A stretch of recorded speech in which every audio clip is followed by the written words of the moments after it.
9 ವರ್ಷದ ಮುಗ್ಧ ಹುಡುಗಿ ಹರಿದ ಹಳೆಯ ಬಟ್ಟೆಯಲ್ಲಿ ಕೈಯಲ್ಲಿ ಕಿತ್ತಳೆ ಹಣ್ಣಿನ ಬುಟ್ಟಿ ಹಿಡಿದು ಮನೆ ಮನೆಗೆ ಹೋಗಿ ತನ್ನ ಅನಾರೋಗ್ಯ ಪೀಡಿತ ತಾಯಿಯ ಚಿಕಿತ್ಸೆಗಾಗಿ ಹಣವನ್ನು ಸಂಗ್ರಹಿಸುತ್ತಿದ್ದಳು. ಆದರೆ ಆ ದಿನ ಅವಳು ನಗರದ ಅತಿ ದೊಡ್ಡ ಬಂಗಲೆಯ ಬಾಗಿಲನ್ನು ತಟ್ಟಿದಾಗ ತನ್ನ ಜೀವನವು ಶಾಶ್ವತವಾಗಿ ಬದಲಾಗಲಿದೆ ಎಂದು ಅವಳಿಗೆ ತಿಳಿದಿರಲಿಲ್ಲ.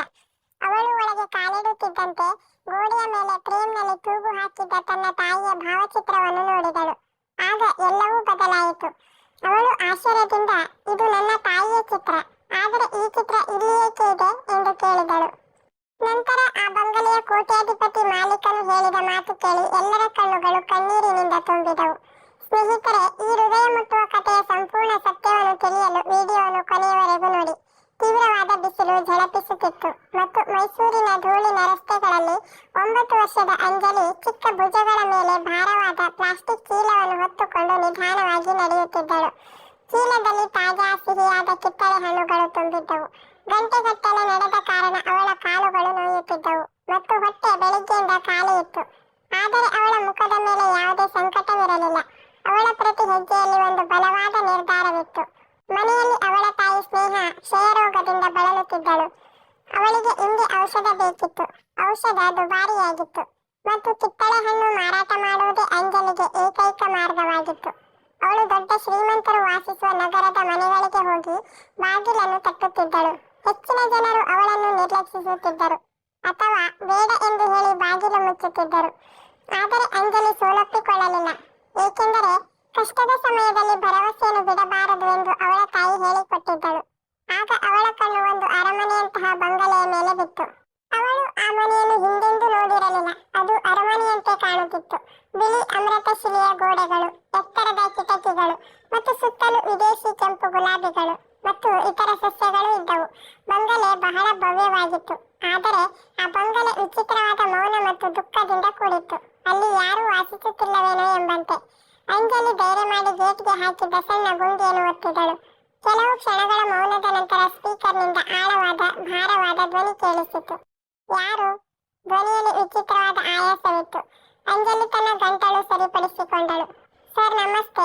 ನನ್ನ ಹೆಸರು ಅಂಜಲಿ. ನಾನು ಕಿತ್ತಳೆ ಮಾರುತ್ತಿದ್ದೇನೆ. ನೀವು ಹಣ್ಣನ್ನು ತೆಗೆದುಕೊಳ್ಳುತ್ತೀರಾ? ಹಣ್ಣು ತುಂಬಾ ತಾಜಾ ಮತ್ತು ಸಿಹಿಯಾಗಿದೆ. ಬಹಳ ಸಮಯದವರೆಗೆ ಇನ್ನೊಂದು ಕಡೆ ಮೌನ ಆವರಿಸಿತ್ತು. ಅಂಜಲಿಗೆ ತಾನು ಈಗ ಮರಳಬೇಕು ಅನಿಸಿತು. ಆಗ ಮತ್ತೆ ಧ್ವನಿ ಬಂತು. ಎಷ್ಟು ಬೆಲೆ? ನಿರೀಕ್ಷೆಯಿಂದ ಅಂಜಲಿಯ ಮುಖ ಬೆಳಗಿತು. 5 ಕಿತ್ತಳೆ 50 ರೂಪಾಯಿಗೆ. ಎಲ್ಲ ಹಣ್ಣುಗಳಿಗೆ 180 ರೂಪಾಯಿ ಕೊಡಿ ಸರ್. ತುಂಬಾ ಒಳ್ಳೆಯ ಬೆಲೆ ಸರ್. ಸುದೀರ್ಘ ವಿರಾಮದ ನಂತರ ಮತ್ತೊಂದು ಧ್ವನಿ ಕೇಳಿಸಿತು. ಅಲ್ಲಿಯೇ ನಿಲ್ಲು. ಅಂಜಲಿ ಗೇಟ್ ಬಳಿ ನಿಂತಳು. ಭಾರವಾದ ಚೀಲವನ್ನು ಒಂದು ಕೈಯಿಂದ ಇನ್ನೊಂದು ಕೈಗೆ ಬದಲಾಯಿಸುತ್ತಿದ್ದಳು. ಅವಳ ಕೈಗಳು ನೋಯುತ್ತಿದ್ದವು ಮತ್ತು ಗಂಟಲು ಒಣಗುತ್ತಿತ್ತು. ಆದರೆ ಇಂದು ಅಮ್ಮನಿಗೆ ಔಷಧ ಸಿಗುತ್ತದೆ ಎಂದು ಯೋಚಿಸಿ ಅವಳು ದೃಢವಾಗಿ ನಿಂತಳು. ಅವಳಿಗೆ ಹೆಜ್ಜೆಗಳ ಸದ್ದು ಕೇಳಿಸಿತು. ಗೇಟ್ ನಿಧಾನವಾಗಿ ತೆರೆಯಿತು. ಎದುರಿಗೆ ಒಬ್ಬ ಎತ್ತರದ ಮನುಷ್ಯ ನಿಂತಿದ್ದ. ಅವನು ದುಬಾರಿ ಬಿಳಿ ಬಟ್ಟೆಗಳನ್ನು ಮತ್ತು ಹೊಳೆಯುವ ಬೂಟುಗಳನ್ನು ಧರಿಸಿದ್ದ. ಅವನ ಕೈ ಗಡಿಯಾರವು ಬಹುಶಃ ಅಂಜಲಿಯ ಇಡೀ ಮನೆಗಿಂತಲೂ ಹೆಚ್ಚು ಬೆಲೆ ಬಾಳುವಂತಿತ್ತು. ಅವನ ಹೆಸರು ಅರ್ಜುನ್. ಆದರೆ ಅವನ ಕಣ್ಣುಗಳು ದಣಿದಿದ್ದವು. ಅವುಗಳಲ್ಲಿ ಅವಳ ಶಾಲೆಯ ಸಮವಸ್ತ್ರ ಹಳೆಯದಾಗಿತ್ತು ಮತ್ತು ಬೂಟುಗಳು ಹರಿದಿದ್ದವು. ಒಂದು ಕ್ಷಣ ಅವನ ಕಣ್ಣುಗಳಲ್ಲಿ ಏನೋ ವಿಚಿತ್ರ ಹೊಳಪು ಮೂಡಿತು. ಬಹುಶಃ ಆಶ್ಚರ್ಯ, ಬಹುಶಃ ಗೊಂದಲ. ಒಳಗೆ ಬಾ ಎಂದು ಅವನು ನಿಧಾನವಾಗಿ ಹೇಳಿದ. ಅಂಜಲಿ ಹಿಂಜರಿದಳು. ಅಪರಿಚಿತರ ಮನೆಗಳಿಗೆ ಎಂದಿಗೂ ಹೋಗಬಾರದು ಎಂದು ತಾಯಿ ಯಾವಾಗಲೂ ಹೇಳಿದ್ದರು. ಆದರೆ ಈ ಮನುಷ್ಯ ಅಪಾಯಕಾರಿ ಎಂದು ಅನಿಸುತ್ತಿರಲಿಲ್ಲ. ಅವನು ತುಂಬಾ ದುಃಖಿತನಾಗಿದ್ದಾನೆ ಅನಿಸುತ್ತಿತ್ತು. ಪರವಾಗಿಲ್ಲ. ಅಂಜಲಿಯ ಮುಖದಲ್ಲಿನ ಚಿಂತೆಯನ್ನು ನೋಡಿ ಅರ್ಜುನ್ ಹೇಳಿದ. ನೀನು ಹೆದರುತ್ತಿದ್ದರೆ ಇಲ್ಲೇ ಬಾಗಿಲಲ್ಲಿ ನಿಲ್ಲು.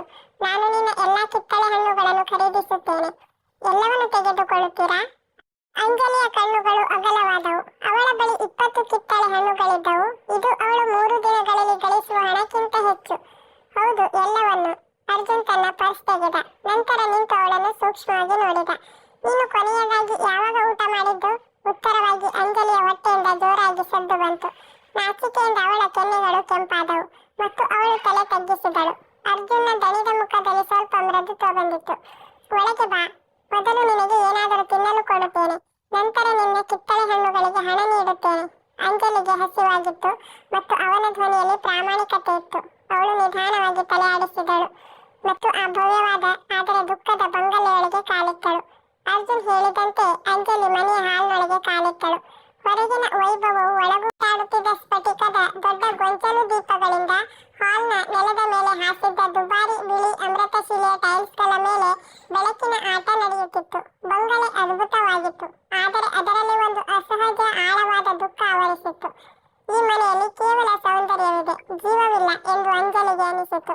ಆದರೆ ಅವಳ ಮನೆ ಚಿಕ್ಕದಾದರೂ ನಗು ಮತ್ತು ತಾಯಿಯ ಪ್ರೀತಿಯಿಂದ ತುಂಬಿತ್ತು. ಅರ್ಜುನ್ ಅಂಜಲಿಗೆ ಕುಳಿತುಕೊಳ್ಳಲು ಸನ್ನೆ ಮಾಡಿ ತಾನು ಅಡುಗೆ ಮನೆಯ ಕಡೆಗೆ ನಡೆದ. ನೀನು ಇಲ್ಲೇ ಕುಳಿತುಕೋ ಮಗಳೇ, ನಾನು ನಿನಗಾಗಿ ಏನಾದರೂ ತಿನ್ನಲು ತರುತ್ತೇನೆ. ನೀನು ತುಂಬಾ ದಣಿದಿರುವಂತೆ ಕಾಣುತ್ತಿದ್ದೀಯಾ? ತನ್ನ ಕಣ್ಣುಗಳಲ್ಲಿ ಅಡಗಿದ್ದ ದುಃಖವನ್ನು ಮರೆ ಮಾಡುತ್ತಾ ನಗುವಿನಿಂದ ಹೇಳಿದ.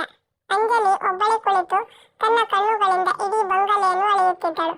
ಅವಳ ಗಮನ ಬಾಗಿಲುಗಳ ಎತ್ತರ ಮತ್ತು ಗೋಡೆಗಳ ಮೇಲೆ ತೂಗು ಹಾಕಿದ್ದ ದುಬಾರಿ ಪೇಂಟಿಂಗ್ಗಳ ಮೇಲೆ ಬಿತ್ತು.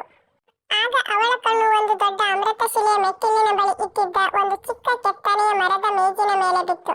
ಆ ಮೇಜಿನ ಮೇಲೆ ಭವ್ಯವಾದ ಚಿನ್ನದ ಫ್ರೇಮ್ನಲ್ಲಿ ಮಾಡಿದ ಒಂದು ಭಾವಚಿತ್ರವನ್ನು ಇಡಲಾಗಿತ್ತು.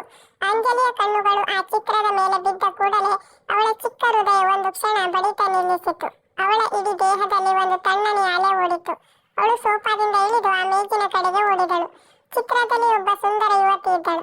ಅವಳು ಒಂದು ಸರಳ ಹತ್ತಿ ಹಳದಿ ಸೀರೆಯನ್ನು ಧರಿಸಿದ್ದಳು ಮತ್ತು ಅವಳ ಮುಖದ ಮೇಲೆ ಒಂದು ಮುಗ್ಧ ನಗು ಇತ್ತು. ಅದನ್ನು ಅಂಜಲಿ ಸಾವಿರಾರು ಬಾರಿ ನೋಡಿದ್ದಳು. ಅದು ಅವಳ ಸ್ವಂತ ತಾಯಿ ಸ್ನೇಹಳ ಚಿತ್ರವಾಗಿತ್ತು. ಇದು ಅವಳ ತಾಯಿಯ ಹಲವು ವರ್ಷಗಳ ಹಳೆಯ ಚಿತ್ರವಾಗಿತ್ತು. ಆಗ ಅವರ ಕಣ್ಣುಗಳಲ್ಲಿ ರೋಗದ ಆಯಾಸದ ಬದಲು ಪ್ರೀತಿಯ ಹೊಳಪು ಇತ್ತು. ಅಂಜಲಿ ನಡುಗುವ ಕೈಗಳಲ್ಲಿ ಫೋಟೋವನ್ನು ಎತ್ತಿಕೊಂಡಳು. ಅವಳ ಕಣ್ಣುಗಳಿಂದ ಕಣ್ಣೀರು ಜಾರಿತು. ಇದು ಇಲ್ಲಿ ಏಕೆ ಇದೆ ಎಂಬ ಒಂದೇ ಪ್ರಶ್ನೆ ಅವಳ ಮನಸ್ಸಿನಲ್ಲಿ ಬಿರುಗಾಳಿಯಂತೆ ಮೊಳಗುತ್ತಿತ್ತು. ಆಗ ಅರ್ಜುನ್ ಕೈಯಲ್ಲಿ ಒಂದು ಟ್ರೇ ಹಿಡಿದು ಹಿಂದಿರುಗಿದ. ಅದರ ಮೇಲೆ ಒಂದು ತಟ್ಟೆಯಲ್ಲಿ ಬಿಸಿ ಸಮೋಸಾಗಳು ಮತ್ತು ಒಂದು ಲೋಟದಲ್ಲಿ ತಾಜಾ ನಿಂಬೆ ಪಾನಕ ಇತ್ತು. ಅಂಜಲಿ ಅಳುತ್ತಿರುವುದನ್ನು ಮತ್ತು ಫೋಟೋವನ್ನು ಎದೆಗೆ ಒತ್ತಿ ಹಿಡಿದಿರುವುದನ್ನು ನೋಡಿ ಅರ್ಜುನ್ ತಕ್ಷಣ ಟ್ರೇಯನ್ನು ನೆಲದ ಮೇಲೆ ಇಟ್ಟ. ಏನಾಯ್ತು ಮಗಳೇ, ನೀನು ಸರಿಯಾಗಿದ್ದೀಯಾ ಎಂದು ಅವನು ಆತಂಕದಿಂದ ಕೇಳಿದ. ಅಂಜಲಿ ಫೋಟೋ ಫ್ರೇಮ್ ಅನ್ನು ಬಿಗಿಯಾಗಿ ಹಿಡಿದು ಯಾವುದೇ ಭಯವಿಲ್ಲದೆ ಆ ಶ್ರೀಮಂತ ಮನುಷ್ಯನ ಕಡೆಗೆ ನೋಡಿದಳು. ಅವಳ ಧ್ವನಿಯಲ್ಲಿ ಮುಗ್ಧತೆ ಇರಲಿಲ್ಲ, ಅದರಲ್ಲಿ ಒಂದು ಬಲವಾದ ಸವಾಲಿನ ಪ್ರಶ್ನೆ ಇತ್ತು. ಈ ಚಿತ್ರ ಎಂದು ಅವಳು ನಡುಗುವ ತುಟಿಗಳಿಂದ ಹೇಳಿದಳು, ಫೋಟೋ ಫ್ರೇಮ್ ಕಡೆಗೆ ಕೈ ತೋರಿಸುತ್ತಾ. ಇದು ನನ್ನ ತಾಯಿಯ ಚಿತ್ರ. ನನ್ನ ತಾಯಿಯ ಚಿತ್ರ ನಿಮ್ಮ ಮನೆಯಲ್ಲಿ ಏಕೆ ಇದೆ? ಅರ್ಜುನ್ ಸ್ತಬ್ಧನಾದ. ಅವನ ಕೈಗಳು ಸಡಿಲಗೊಂಡವು ಮತ್ತು ಅವನ ಮುಖ ಒಂದು ಕ್ಷಣದಲ್ಲಿ ಬಿಳಿಚಿಕೊಂಡಿತ್ತು. ಹಲವು ವರ್ಷಗಳ ದುಃಖವು ಒಂದು ಕ್ಷಣದಲ್ಲಿ ಮುರಿದು ಬೀಳುವಂತೆ ಕಂಡಿತ್ತು. ಅವನ ಕಣ್ಣು ಅಂಜಲಿಯ ಮುಖದ ಮೇಲೆ ಬಿತ್ತು. ಒಂದು ಬಾರಿ ಆ ಫೋಟೋವನ್ನು ಮತ್ತು ಮತ್ತೊಮ್ಮೆ ಅಂಜಲಿಯ ಮುಖವನ್ನು ನೋಡುತ್ತಿದ್ದ. ಅದೇ ಕಣ್ಣುಗಳು, ಅದೇ ಮುಗ್ಧತೆ. ತನ್ನ ಕಣ್ಣುಗಳನ್ನು ನಂಬಲು ಸಾಧ್ಯವಾಗದೆ ತೊದಲುತ್ತಾ ಬಹುತೇಕ ಪಿಸುಗುಟ್ಟುವ ಧ್ವನಿಯಲ್ಲಿ ಕೇಳಿದ, ನೀನು ಯಾರು? ನಿನ್ನ ಹೆಸರೇನು ಮಗಳೇ? ಅಂಜಲಿಯ ಉತ್ತರವು ಅವಳ ಹೃದಯದಲ್ಲಿ ವರ್ಷಗಳಿಂದ ಅಡಗಿದ್ದ ನೋವನ್ನು ಹೊರತಂದಿತು. ನನ್ನ ಹೆಸರು ಅಂಜಲಿ ಮತ್ತು ನಾನು ಸ್ನೇಹಳ ಮಗಳು ಎಂದು ಹೇಳುತ್ತಿರುವಾಗ ಅಂಜಲಿಯ ಕೆನ್ನೆಗಳ ಮೇಲೆ ಕಣ್ಣೀರಿನ ಧಾರೆ ಇನ್ನಷ್ಟು ಹೆಚ್ಚಾಯಿತು. ಅಂಜಲಿಯ ನೇರ ಪ್ರಶ್ನೆಯು ಅರ್ಜುನ್ನೊಳಗೆ ಅಡಗಿದ್ದ 10 ವರ್ಷಗಳ ನೋವು ಮತ್ತು ಅಪರಾಧ ಪ್ರಜ್ಞೆಯನ್ನು ಒಂದೇ ಏಟಿಗೆ ಹೊರಹಾಕಿತು. ಅವನ ಕಣ್ಣುಗಳು ಈಗ ಕಣ್ಣೀರಿನಿಂದ ತುಂಬಿದ್ದವು, ಆದರೆ ಅವನು ಮೌನವಾಗಿದ್ದ. ಈಗ ಹಸಿವು ಅಥವಾ ಆಯಾಸವನ್ನು ಮರೆತಿದ್ದ ಅಂಜಲಿ ಫೋಟೋ ಫ್ರೇಮ್ ಅನ್ನು ಬಿಗಿಯಾಗಿ ಹಿಡಿದಿದ್ದಳು. ಅವಳು ಅರ್ಜುನ್ ತನ್ನ ಮುಂದೆ ದುರ್ಬಲನಾಗುವುದನ್ನು ನೋಡಿದಳು. ತನ್ನ ತಾಯಿ ಆಗಾಗ ಹೇಳುತ್ತಿದ್ದಳು, ನಾನು ಒಂದು ಬಹಳ ಅಮೂಲ್ಯವಾದ ವಸ್ತುವನ್ನು ಕಳೆದುಕೊಂಡಿದ್ದೇನೆ ಎಂದು. ಅದು ನೀವೇನಾ? ಅಂಜಲಿ ತನ್ನ ಮುಗ್ಧತೆ ಮತ್ತು ಬುದ್ಧಿವಂತಿಕೆಯಿಂದ ಮುರಿದ ಸಂಬಂಧದ ಆಳವಾದ ಗಾಯದ ಮೇಲೆ ಬೆರಳಿಟ್ಟಳು. ಅರ್ಜುನ್ ತನ್ನ ಕಣ್ಣೀರನ್ನು ಒರೆಸಿಕೊಂಡ ಮತ್ತು ಆ ಸೋಫಾದ ಮೇಲೆ ಕುಳಿತುಕೊಂಡ. ಅವನು ಅಂಜಲಿಯನ್ನು ತನ್ನ ಪಕ್ಕದಲ್ಲಿ ಕುಳಿತುಕೊಳ್ಳಲು ಸನ್ನೆ ಮಾಡಿದ. ಇಲ್ಲ ಮಗಳೇ, ಅವನು ದೀರ್ಘವಾಗಿ ಉಸಿರಾಡುತ್ತಾ ಹೇಳಿದ, ನಿನ್ನ ತಾಯಿ ಕಳೆದುಕೊಂಡ ಅತ್ಯಂತ ಅಮೂಲ್ಯವಾದ ವಸ್ತು ನಾನಾಗಿರಲಿಲ್ಲ, ಅದು ನನ್ನ ವಿಶ್ವಾಸ. ಮತ್ತು ನಾನು ಕಳೆದುಕೊಂಡ ಅತ್ಯಂತ ಅಮೂಲ್ಯವಾದ ವಸ್ತು ಅವಳ ಪ್ರೀತಿ. ಅರ್ಜುನ್ ತನ್ನ ಕಣ್ಣುಗಳನ್ನು ಮುಚ್ಚಿದ ಮತ್ತು ಬಂಗಲೆಯ ಭವ್ಯವಾದ ಆದರೆ ತಣ್ಣನೆಯ ವಾತಾವರಣದಲ್ಲಿ ಹಿಂದಿನ ದಿನಗಳ ಬೆಚ್ಚಗಿನ ನೆನಪು ತುಂಬಿತ್ತು. 10 ವರ್ಷಗಳ ಹಿಂದೆ ನಿನ್ನ ತಾಯಿ ಸ್ನೇಹ ನನ್ನ ಜೀವವಾಗಿದ್ದಳು. ಅವಳು ಈ ಬಂಗಲೆಯ ರಾಣಿಯಾಗಬೇಕಿತ್ತು. ಅವಳು ಕೇವಲ ನನ್ನ ಕಾರ್ಯದರ್ಶಿಯಾಗಿರಲಿಲ್ಲ, ಅವಳು ನನ್ನ ಪ್ರಪಂಚವಾಗಿದ್ದಳು. ನಾನು ಅವಳಿಗೆ ಪ್ರಪಂಚದ ಎಲ್ಲ ಸಂತೋಷವನ್ನು ನೀಡುತ್ತೇನೆಂದು ವಾಗ್ದಾನ ಮಾಡಿದ್ದೆ. ಆದರೆ ನನ್ನ ಕುಟುಂಬ, ನನ್ನ ತಂದೆಗೆ ಈ ಸಂಬಂಧ ಒಪ್ಪಿಗೆ ಇರಲಿಲ್ಲ. ಅವರು ಒಂದು ಬಡ ಕುಟುಂಬದ ಹುಡುಗಿ, ಕೇವಲ ಹಣಕ್ಕಾಗಿ ನನ್ನನ್ನು ಮದುವೆಯಾಗುತ್ತಿದ್ದಾಳೆ, ಅವಳು ಸಂಪತ್ತಿನ ಆಸೆಗಾಗಿ ನಿನ್ನನ್ನು ಮದುವೆಯಾಗುತ್ತಿದ್ದಾಳೆ ಎಂದು ಹೇಳುತ್ತಿದ್ದರು. ಅರ್ಜುನ್ ಧ್ವನಿ ಕುಗ್ಗಿತು ಮತ್ತು ನೋವಿನಿಂದ ಕೂಡಿತ್ತು. ನಂತರ ಒಂದು ಭಯಾನಕ ರಾತ್ರಿ ಬಂದಿತ್ತು. ನನ್ನ ತಂದೆ ತಮ್ಮ ವಜ್ರದ ಉಂಗುರ ಕಳೆದು ಹೋಗಿದೆ ಎಂದು ಸುಳ್ಳು ಆರೋಪವನ್ನು ಸ್ನೇಹಳ ಮೇಲೆ ಹೊರಿಸಿದರು. ನನಗೆ ನೆನಪಿದೆ, ಸ್ನೇಹ ನನ್ನ ಕಡೆಗೆ ನೋಡಿದಳು ಮತ್ತು ನನಗೆ ಹೇಳಿದಳು, ಅರ್ಜುನ್, ನಾನು ನಿರಪರಾಧಿ. ನನಗೆ ನಿನ್ನ ಯಾವುದೇ ಸಂಪತ್ತು ಬೇಕಾಗಿಲ್ಲ.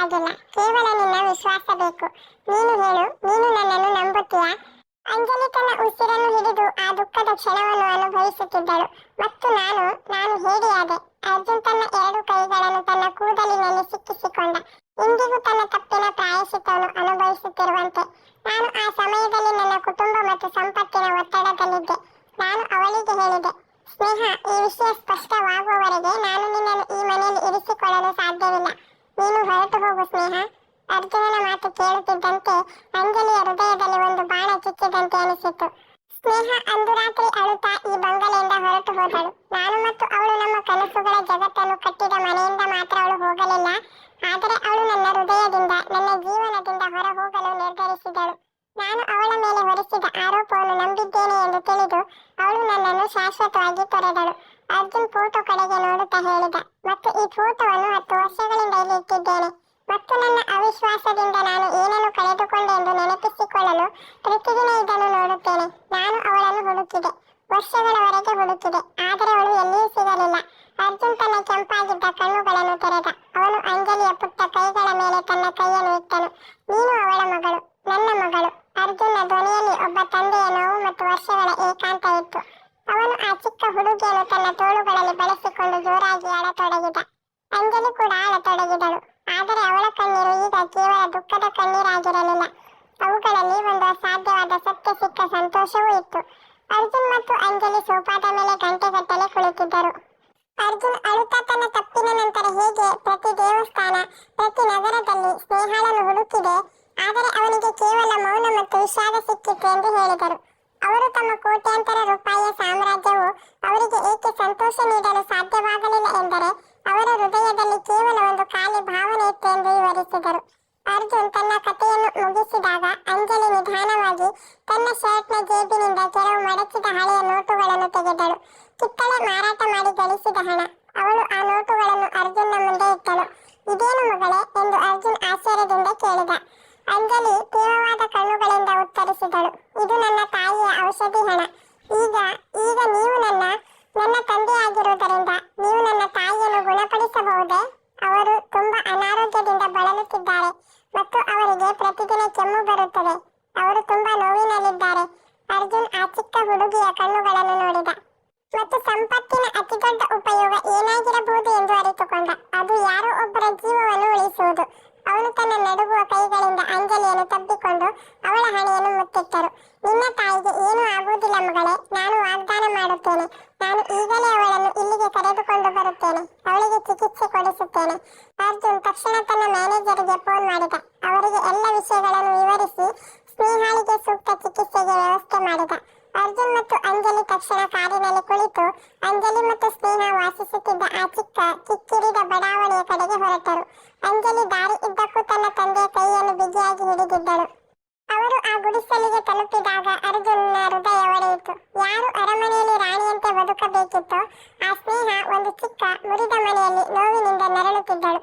ಒಳಗೆ ಸ್ನೇಹ ಒಂದು ಹಳೆಯ ಮಂಚದ ಮೇಲೆ ಮಲಗಿದ್ದಳು. ಅದನ್ನು ತೆಳ್ಳನೆಯ ಕೊಳಕು ಹಾಸಿಗೆಯಿಂದ ಮುಚ್ಚಲಾಗಿತ್ತು. ಅವಳ ಮುಖ ಹಳದಿ ಬಣ್ಣಕ್ಕೆ ತಿರುಗಿತ್ತು ಮತ್ತು ಅವಳ ಉಸಿರಾಟ ಚಿಕ್ಕದಾಗಿತ್ತು. ಅಂಜಲಿ ಕೋಣೆಗೆ ಪ್ರವೇಶಿಸುತ್ತಿದ್ದಂತೆ ಸ್ನೇಹ ದುರ್ಬಲ ಧ್ವನಿಯಲ್ಲಿ ಹೇಳಿದಳು, ಅಂಜಲಿ, ಎಲ್ಲಿಗೆ ಹೋಗಿದ್ದೆ? ನೀನು ಕಿತ್ತಳೆ ಹಣ್ಣುಗಳನ್ನು ಮಾರಿದೆಯಾ? ಅಂಜಲಿ ತನ್ನ ತಾಯಿಯ ಬಳಿ ಓಡಿದಳು. ಆಗಲೇ ಕೋಣೆಯ ಬಾಗಿಲಲ್ಲಿ ಒಂದು ಉದ್ದನೆಯ ನೆರಳು ಬಿದ್ದಿತ್ತು. ಸ್ನೇಹ ಬಾಗಿಲಿನ ಕಡೆಗೆ ನೋಡಿದಳು ಮತ್ತು ಅರ್ಜುನನ್ನು ಗುರುತಿಸಿದಳು. ಅವಳ ಕಣ್ಣುಗಳಲ್ಲಿ ಒಂದು ಕ್ಷಣ ಆಶ್ಚರ್ಯ ಮೂಡಿತು. ನಂತರ ಒಂದು ಆಳವಾದ ದುಃಖ ಆವರಿಸಿತು. ಅರ್ಜುನ್ ಅವಳ ಮುಂದೆ ಮೊಣಕಾಲೂರಿ ಕುಳಿತ. ಅವನ ಧ್ವನಿ ಭಾವನೆಗಳ ಪ್ರವಾಹದಲ್ಲಿ ಮುಳುಗಿತ್ತು. ಸ್ನೇಹ, ನನ್ನ ತಪ್ಪಿಗಾಗಿ ನನ್ನನ್ನು ಕ್ಷಮಿಸು. ನನ್ನ ಅವಿಶ್ವಾಸಕ್ಕಾಗಿ ನನ್ನನ್ನು ಕ್ಷಮಿಸು. ನಾನು ನಿನ್ನನ್ನು ಹುಡುಕುತ್ತಿದ್ದೆ. ನೀನು ಏಕೆ ನನ್ನಿಂದ ದೂರ ಹೋದೆ? ನಿನ್ನ ಈ ಸ್ಥಿತಿಗೆ ನಾನೇ ಕಾರಣನಾದೆ. ಸ್ನೇಹ ನಿಧಾನವಾಗಿ ತನ್ನ ನಡುಗುವ ಕೈಯನ್ನು ಎತ್ತಿದಳು. ಅರ್ಜುನ್, ನೀವು ಇಲ್ಲಿಗೆ ಏಕೆ ಬಂದಿದ್ದೀರಿ? ನನಗೆ ನಿಮ್ಮ ಸಂಪತ್ತಿನ ಅಗತ್ಯವಿರಲಿಲ್ಲ. ನಿಮ್ಮ ಪಶ್ಚಾತ್ತಾಪದ ಅಗತ್ಯವೂ ಇರಲಿಲ್ಲ. ನನಗೆ ಕೇವಲ ನಿಮ್ಮ ವಿಶ್ವಾಸ ಬೇಕಿತ್ತು. ಆದರೆ ಈಗ ತುಂಬಾ ತಡವಾಗಿದೆ. ಮತ್ತು ಅಂಜಲಿಗೆ ನಿಮ್ಮಿಂದ ಏನೂ ಬೇಕಾಗಿಲ್ಲ. ಅವಳು ನನ್ನ ಮಗಳು. ಸ್ನೇಹ ಅವರ ಈ ಒರಟು ಹಠಮಾರಿ ಸ್ವಭಾವ ಅರ್ಜುನನಿಗೆ ಅವರ ಹಳೆಯ ಆತ್ಮವಿಶ್ವಾಸದ ದಿನಗಳನ್ನು ನೆನಪಿಸಿತು. ಆದರೆ ಅರ್ಜುನ್ ಸೋಲೊಪ್ಪಿಕೊಳ್ಳುವವನಲ್ಲ. ನನಗೆ ಗೊತ್ತು, ನಾನು ತಪ್ಪು ಮಾಡಿದೆ ಸ್ನೇಹ.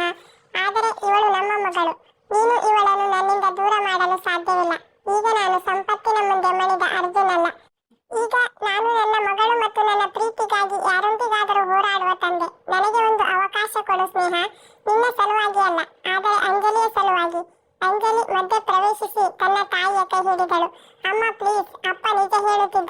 ಇವರು ಒಳ್ಳೆಯವರು. ಇವರು ನಮ್ಮನ್ನು ಅವರ ಮನೆಗೆ ಕರೆದುಕೊಂಡು ಹೋಗುತ್ತಿದ್ದಾರೆ ಮತ್ತು ನಿಮಗೆ ಚಿಕಿತ್ಸೆ ಕೊಡಿಸುತ್ತಾರೆ. ದಯವಿಟ್ಟು ಬೇಡ ಎನ್ನಬೇಡಿ. ಒಬ್ಬ ತಾಯಿ ತನ್ನ ಮಗುವಿನ ಕಣ್ಣುಗಳಲ್ಲಿನ ಭರವಸೆ ಮತ್ತು ಸಂತೋಷವನ್ನು ನಿರಾಕರಿಸಲು ಸಾಧ್ಯವಾಗಲಿಲ್ಲ. ಸ್ನೇಹ ನೋವಿನಿಂದ ದೀರ್ಘವಾಗಿ ಉಸಿರಾಡಿದಳು ಮತ್ತು ಅವಳ ಕಣ್ಣುಗಳಿಂದ ಒಂದು ಹನಿ ಕಣ್ಣೀರು ಜಾರಿತ್ತು.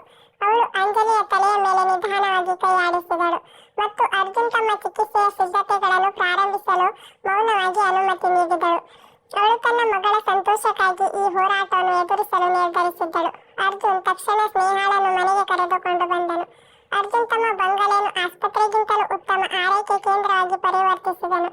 ವೈದ್ಯರು ಸ್ನೇಹಾಳ ಚಿಕಿತ್ಸೆಯಲ್ಲಿ ತೊಡಗಿದರು. ವರ್ಷಗಳಿಂದ ಮೌನ ಮತ್ತು ತಣ್ಣಗಿದ್ದ ಬಂಗಲೆಯಲ್ಲಿ ಈಗ ದಾದಿಯರ ಧ್ವನಿಗಳು, ವೈದ್ಯರ ಸಲಹೆಗಳು ಮತ್ತು ಔಷಧಿಗಳ ಸಣ್ಣ ಸುವಾಸನೆ ಬರಲು ಪ್ರಾರಂಭಿಸಿತು. ಈ ಕಷ್ಟದ ದಿನಗಳಲ್ಲಿ ಅಂಜಲಿ ತಾನು ಎಂದಿಗೂ ಯೋಚಿಸದ ಎಲ್ಲವನ್ನೂ ನೋಡಿದಳು. ಅರ್ಜುನ್ ಸ್ನೇಹಾಳ ಆರೈಕೆ ಮಾಡುತ್ತಿರುವುದನ್ನು ಅಂಜಲಿ ನೋಡಿದಳು. ಒಂದು ಕ್ಷಣವೂ ಅರ್ಜುನ್ ಸ್ನೇಹಾಳನ್ನು ಒಬ್ಬಂಟಿಯಾಗಿ ಬಿಡುತ್ತಿರಲಿಲ್ಲ. ಅರ್ಜುನ್ ಈಗ ಕೇವಲ ಶ್ರೀಮಂತ ಉದ್ಯಮಿಯಾಗಿರಲಿಲ್ಲ. ಅವನು ತನ್ನ ಅತಿ ದೊಡ್ಡ ತಪ್ಪನ್ನು ಸುಧಾರಿಸಲು ಪ್ರಯತ್ನಿಸುತ್ತಿರುವ ಒಬ್ಬ ಪತಿ ಮತ್ತು ತಂದೆಯಾಗಿದ್ದರು. ಅವನು ತನ್ನ ವ್ಯವಹಾರದ ನಿರ್ಧಾರಗಳನ್ನು ಬದಿಗಿಟ್ಟಿದ್ದನು ಮತ್ತು ಈಗ ಅವನ ಗಮನ ಕೇವಲ ಸ್ನೇಹಾಳ ಆರೋಗ್ಯದ ಮೇಲೆ ಇತ್ತು. ಸ್ನೇಹಾಳ ಆರೋಗ್ಯ ನಿಧಾನವಾಗಿ ಸುಧಾರಿಸಲು ಪ್ರಾರಂಭಿಸಿತು. ಸುಮಾರು 1 ತಿಂಗಳ ನಂತರ ಸ್ನೇಹ ತನ್ನ ಮನೆಗೆ ಹೊರಡಲು ಹಾಲ್ಗೆ ಬಂದಳು.